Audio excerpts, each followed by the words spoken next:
आसा महला पहला। पेवकड़ै तन खरी यानी, तिस शय की मैं सार न जानी। शय मेरा एक, दूजा नहीं कोई। नदर करे मेलावा होई, रहाओ। साहुरड़ै तन साच पछाणिया। सहज सुभाए अपना पिर जानिया। गुर प्रसादी ऐसी मत आवे, तां कामण कंतै मन भावै। कहत नानक पै भाव का करे सिंगार।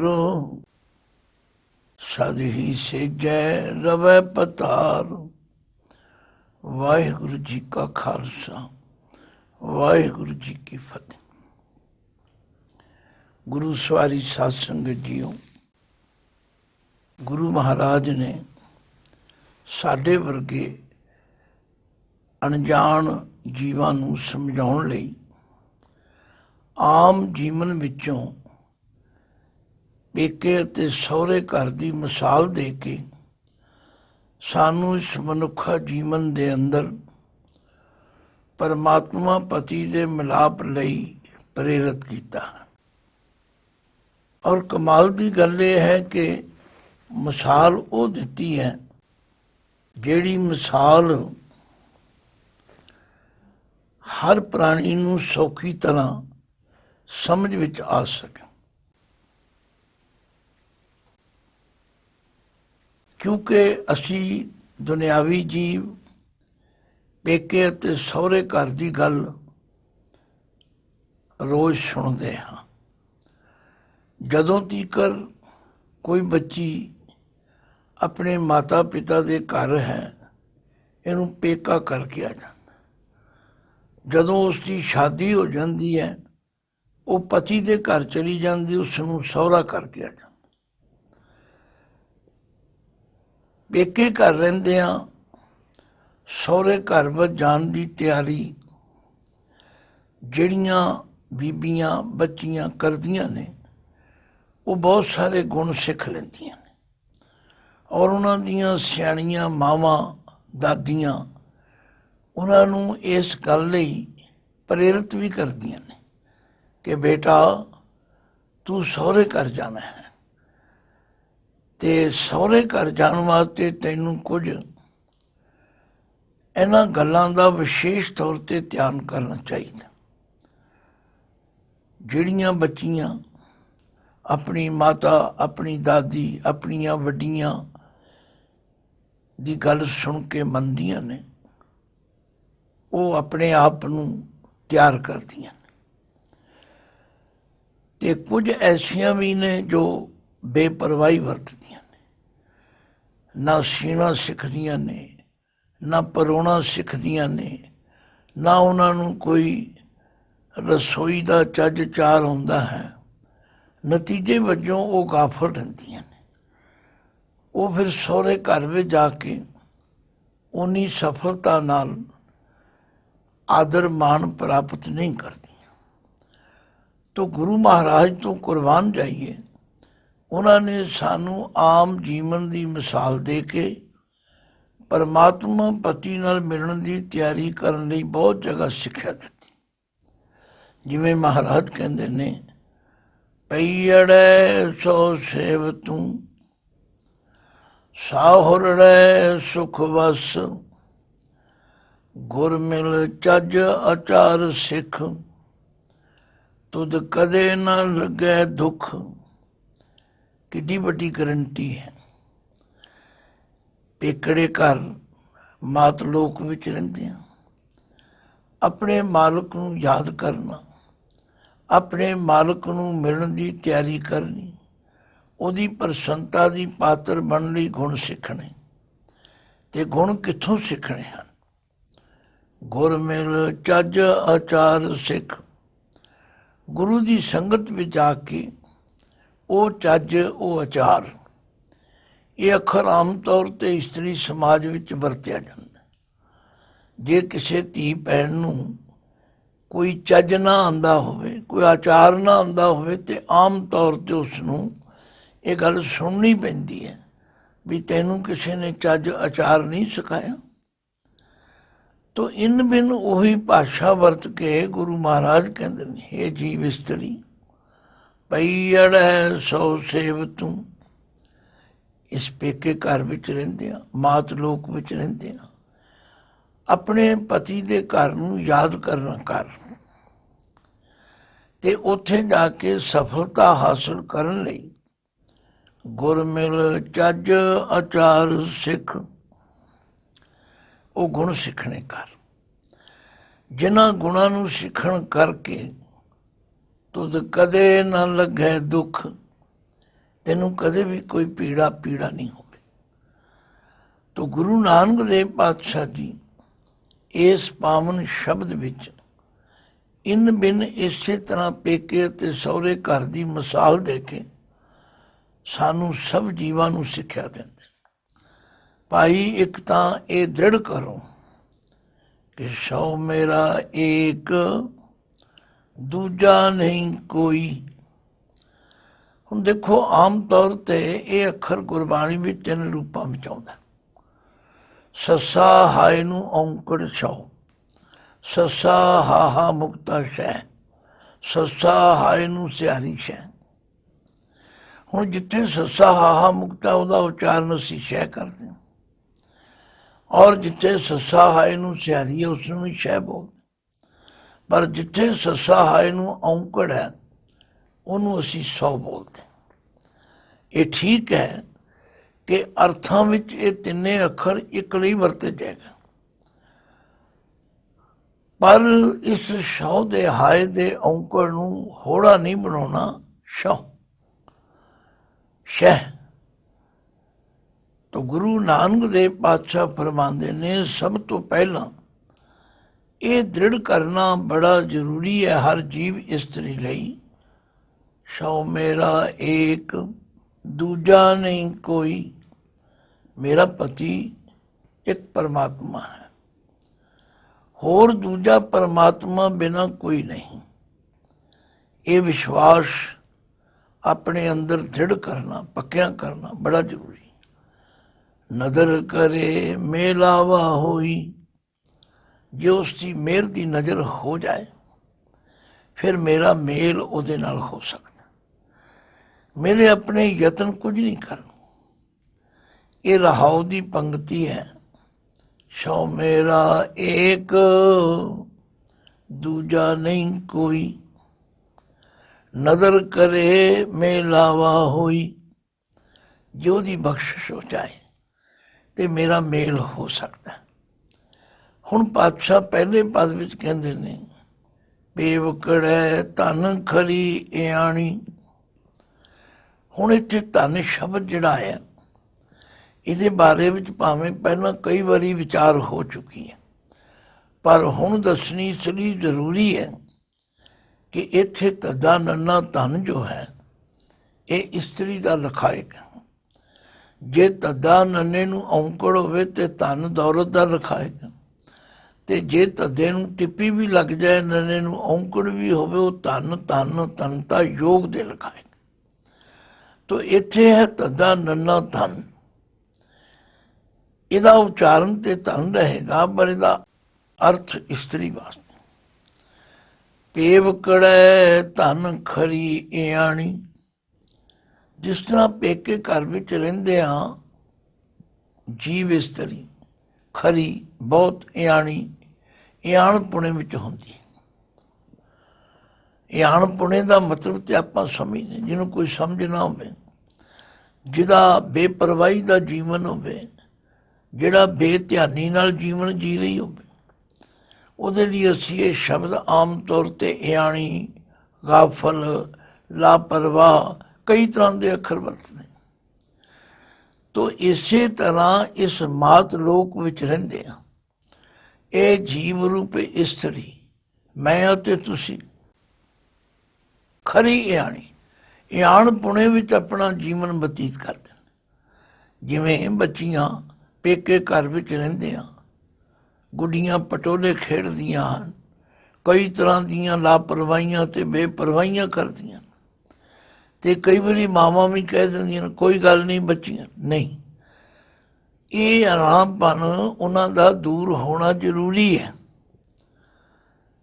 ਇਸ ਇਆਣੇਪਣ ਦੇ ਕਾਰਨ ਹੋਰ ਗੱਲਾਂ ਤੇ ਸਭ ਚੇਤੇ ਹਨ, ਪਰ ਤਿਸ ਸ਼ੈ ਕੀ ਮੈਂ ਸਾਰ ਨ ਜਾਣੀ।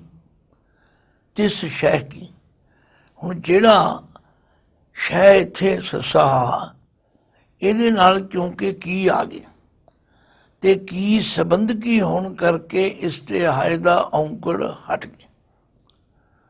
ਤਿਸ ਤੇ ਸੱਸੇ ਨੂੰ ਔਂਕੜ ਹੈ। ਤਿਸ ਸ਼ੈ ਕੀ, ਉਸ ਪਰਮਾਤਮਾ ਪਤੀ ਦੀ ਮੈਂ ਸਾਰ ਨ ਜਾਣੀ, ਉਹਦੀ ਖਬਰ ਨਹੀਂ ਜਾਣੀ, ਭਾਵ ਉਸ ਦੇ ਸੰਬੰਧ ਵਿੱਚ ਮੈਂ ਕੁਝ ਵੀ ਸਿੱਖਣ ਦਾ ਯਤਨ ਨਹੀਂ ਕੀਤਾ, ਉਸ ਦੀ ਕਦਰ ਨਹੀਂ ਪਾਈ, ਉਹਦੇ ਵੱਲ ਧਿਆਨ ਨਹੀਂ ਦਿੱਤਾ। ਇਹ ਗੱਲ ਸਾਡੇ ਸਾਰਿਆਂ ਤੇ ਲਗਭਗ ਟੁਕਦੀ ਹੈ।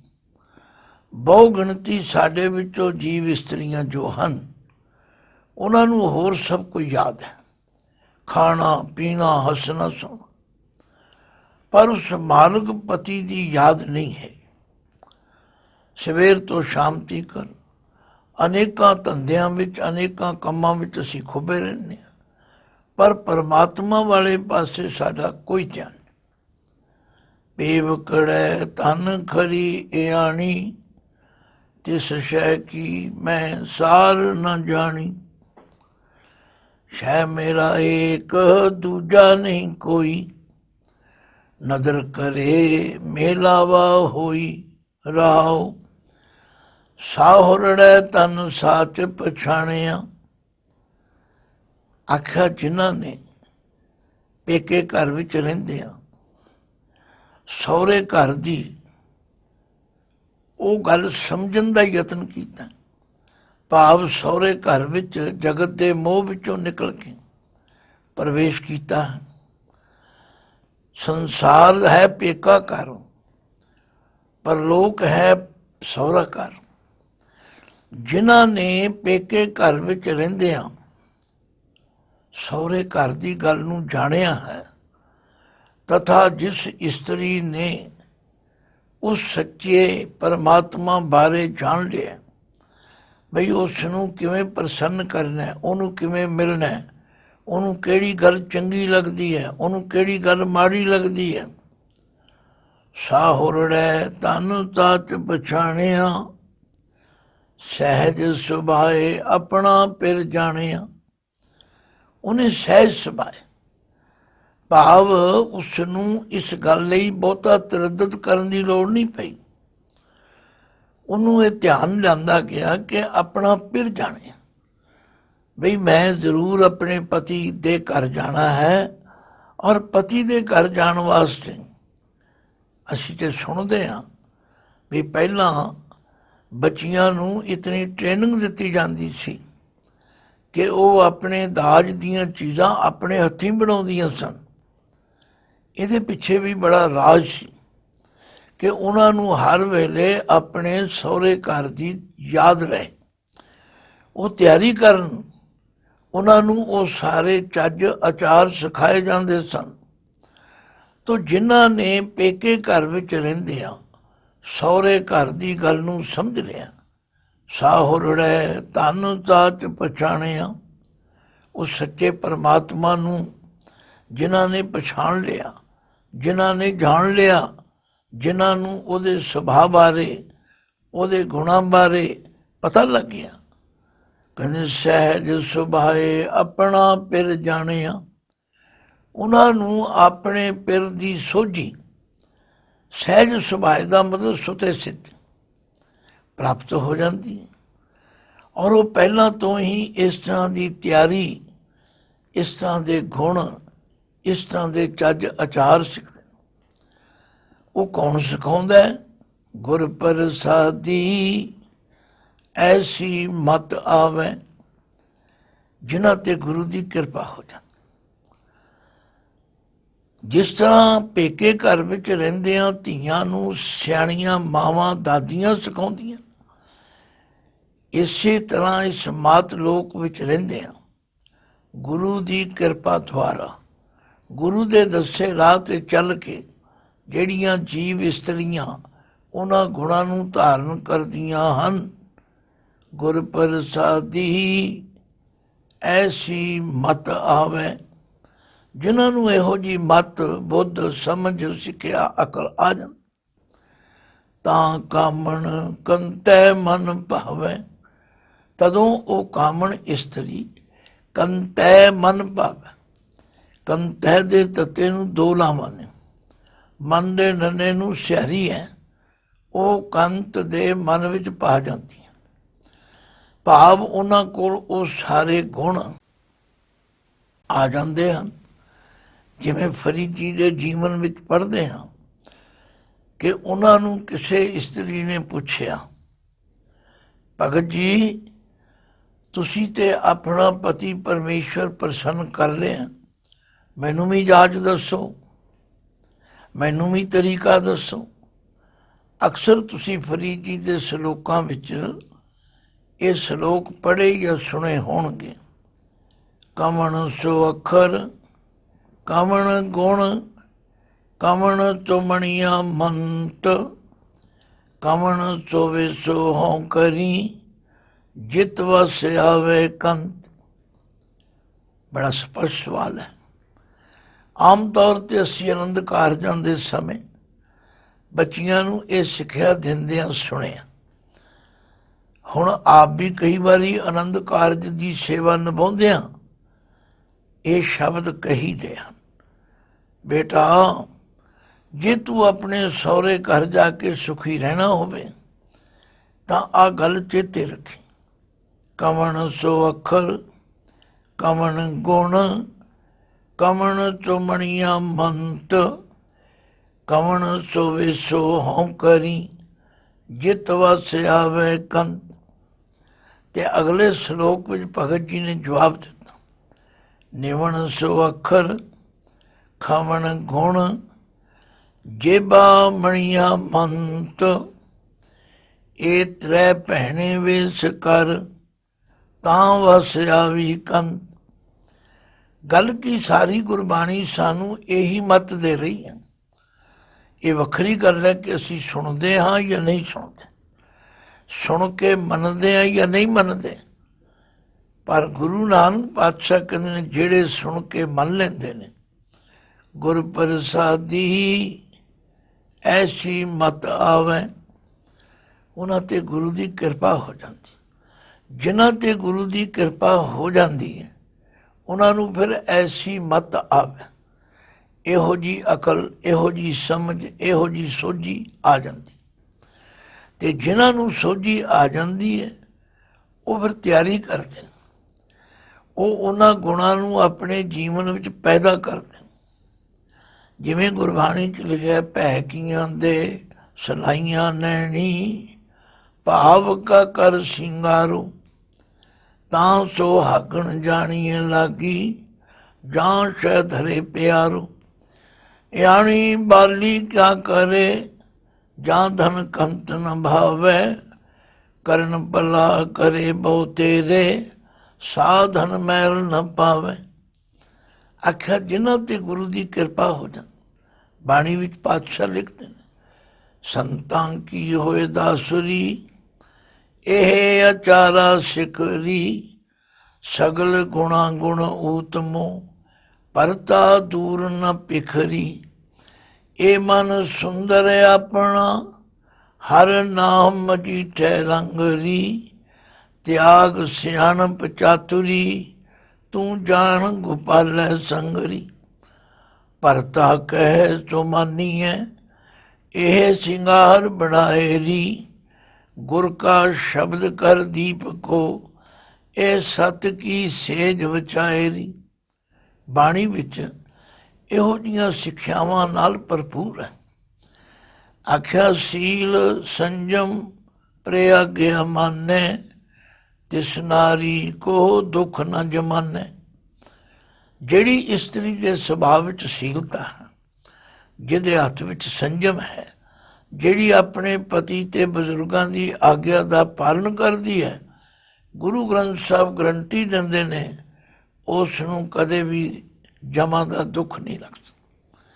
ਤੋ ਗੁਰ ਪ੍ਰਸਾਦੀ ਐਸੀ ਮਤ ਆਵੇ, ਗੁਰੂ ਦੀ ਕਿਰਪਾ ਦੇ ਨਾਲ ਜਿਨ੍ਹਾਂ ਨੂੰ ਇਹੋ ਜਿਹੀ ਮਤ ਆ ਜਾਂਦੀ, ਤਾਂ ਕਾਮਣ ਕੰਤੈ ਮਨ ਭਾਵੇ, ਤਦੋਂ ਉਹ ਕਾਮਣ ਜੀਵ ਇਸਤਰੀ ਕੰਤੈ ਮਨ ਭਾਵੇ, ਉਸ ਮਾਲਕ ਦੇ ਮਨ ਨੂੰ ਪਾ ਜਾਂਦੀ।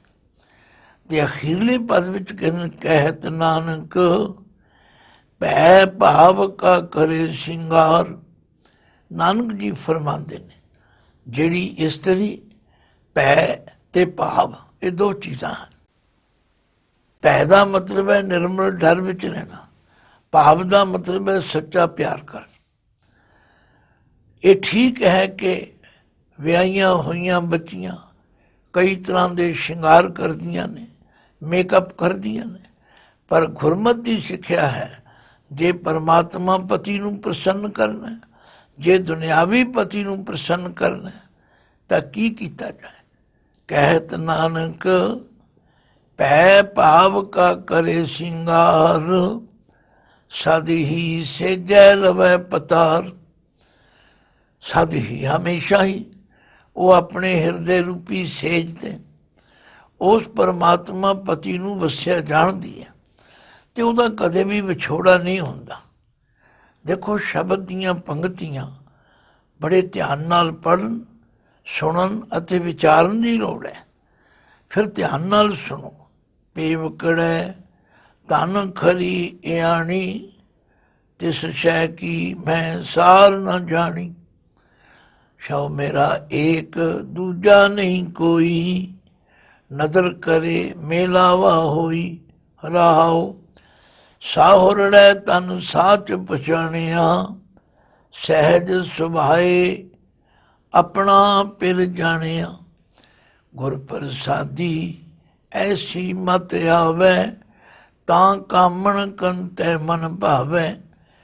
ਕਹਿਤ ਨਾਨਕ ਭੈ ਭਾਵ ਕਾ ਕਰੇ ਸ਼ਿੰਗਾਰ, ਸਦ ਹੀ ਸੇਜੈ ਰਵੈ ਪਤਾਰ। ਵਾਹਿਗੁਰੂ ਜੀ ਕਾ ਖਾਲਸਾ, ਵਾਹਿਗੁਰੂ ਜੀ ਕੀ ਫਤਿਹ।